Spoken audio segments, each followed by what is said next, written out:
Okay, let's unpack this. Get ready, because today we're going to share a story that is both chilling and unfortunately incredibly important for us to understand. Yeah, it really is.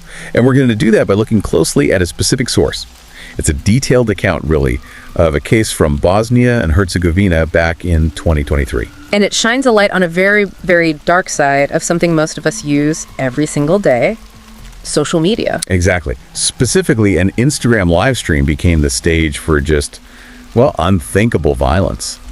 So our mission today, sticking strictly to the information in the source, is to walk you through what happened, the devastating events. Right. Get a sense of the people involved, at least as they're depicted in the source material. And then look at the ripple effects it had. It really forces us, doesn't it, to confront some uncomfortable truths about tech, relationships, how society responds. It's not just reading a report.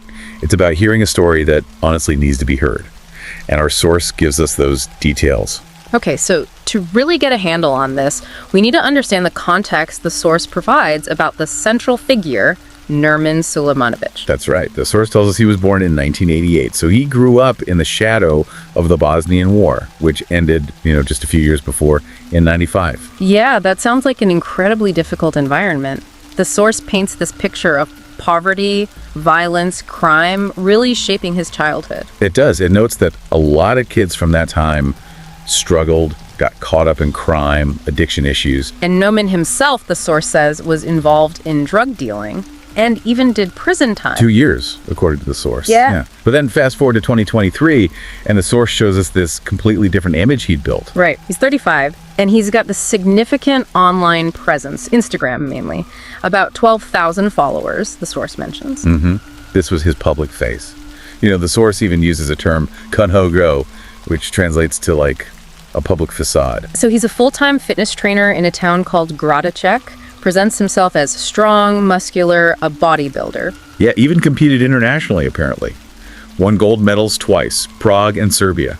They called him the champion of Gradacek. Wow. So he used that platform as an influencer type, sharing fitness advice, nutrition tips, even got sponsors. Exactly. A very carefully managed, positive image, which is such a stark contrast to what the source tells us about his background. And if we connect this to the bigger picture, that's where the source reveals the darkness behind it all. Yeah. It describes Nerman as having a violent temper, prone to these sudden explosive rages. And tragically, this turned into domestic violence within his marriage to Nizama Hechimovic. The source states clearly, even after they had a daughter together, he continued to physically abuse her, verbally attack her. Just awful. Which, raises that central question. When someone's in that kind of toxic, violent relationship, what are their options? What can they do? Well, the source indicates Nizama made that incredibly difficult decision. She left him. She filed for divorce. And the court granted her custody of their daughter. Right. But Nerman, according to the source, he just didn't accept it. He was furious about the divorce, about Nizama taking their daughter. So he kept trying to reconcile, to see his daughter. Repeatedly, yes. But Nizama refused.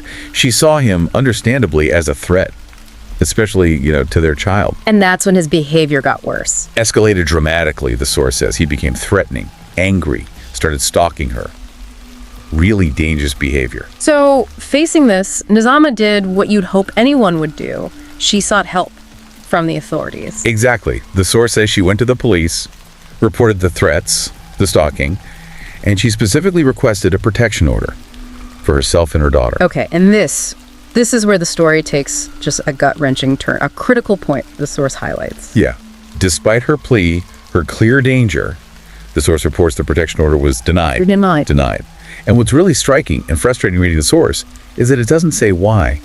No reason given. Just the consequence. No legal barrier to stop him approaching her. Precisely. That lack of protection, for whatever reason, it was absolutely pivotal to what happened next. So, just a few days later, August 7th, 2023, the source tells us Nizama visited her grandmother. And the grandmother noticed something was wrong. Said Nizama looked thin, pale, sad eyes. Asked her about it. But Nizama just brushed it off. Said she was tired. Yeah, maybe didn't want to worry her grandmother. Said she was tired from work and looking after the baby. They ate together. Said goodbye. Her grandmother had no idea it was the last time. Heartbreaking knowing what comes next in the source. Just 4 days later, Friday, August 11th, Nerman goes live on Instagram. His 12,000 followers get the notification, probably expecting, fitness tips, workout videos? Right. But what they saw, it was just horrifying, beyond comprehension. The source describes that first live stream, starting with silence, an unsettling feeling. Yeah. And then the camera pans to Nizama, covered in blood, sitting in a chair, blood pooled around her. Her face, swollen so badly she couldn't open her eyes or mouth. That's what the source states. Clearly, brutally beaten before he even started the stream.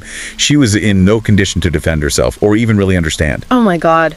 And worse, the sound of their daughter crying in the background. Clearly audible, the source says. Their 3-year-old daughter witnessing this.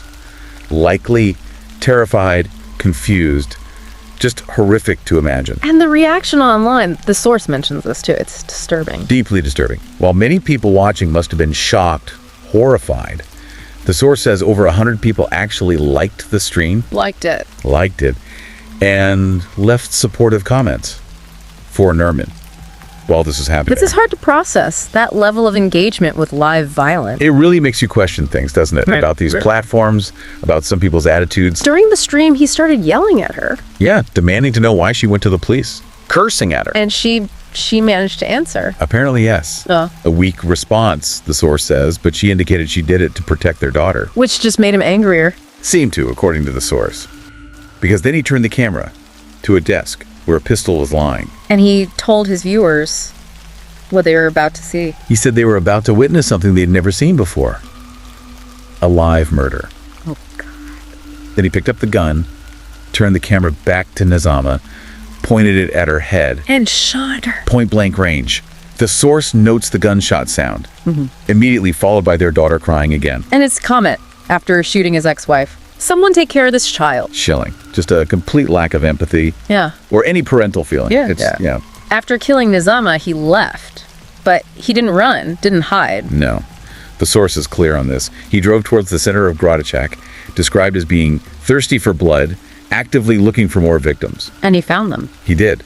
Using the same gun, he shot and injured a woman and a police officer who tried to intervene, presumably. And then killed 2 innocent men. Tragically, yes. A father and son, N.G. Oder, 55, and his son, Dennis Oder, 23, shot and killed them. The source notes something interesting here. Nerman used language suggesting they were enemies. He did. But the police investigation, according to the source, found no prior conflict. No connection between Nerman and the Oder family. Which suggests, delusion? Something else? The source is careful here. It doesn't make a definitive claim.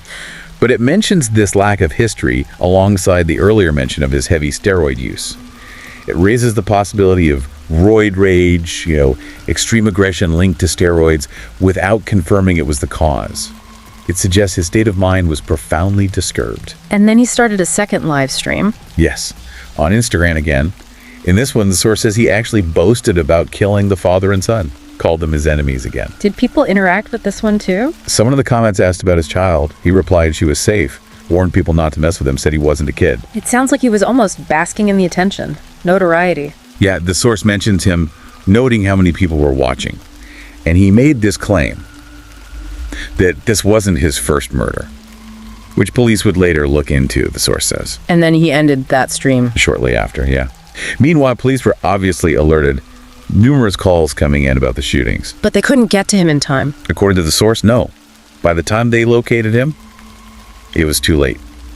He committed suicide. In his car, with the same gun.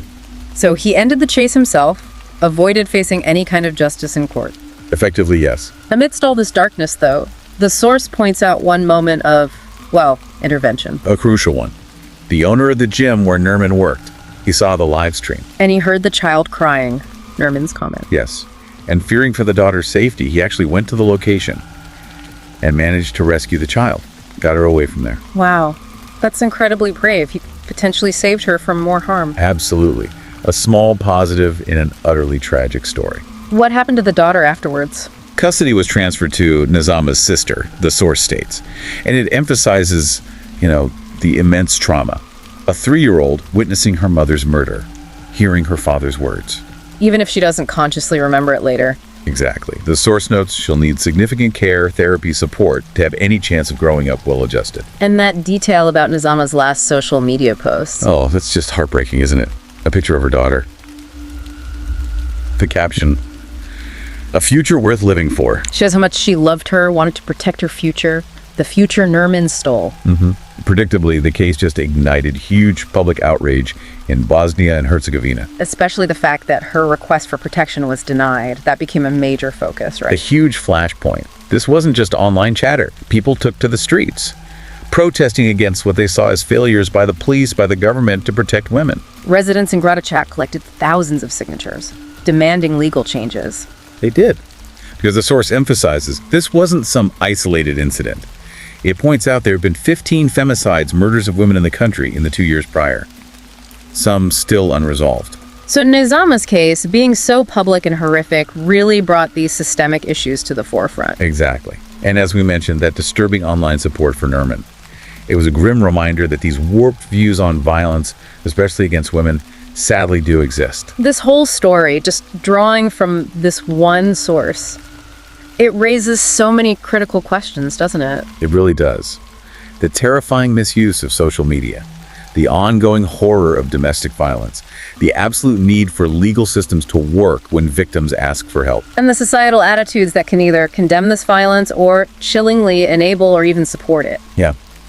It's a stark reminder, like the source notes, that victims are real people. Most never imagined it could happen to them. Knowing the red flags is important. Seeking help is vital. But the system has to be there. It has to function to provide that safety net. Absolutely.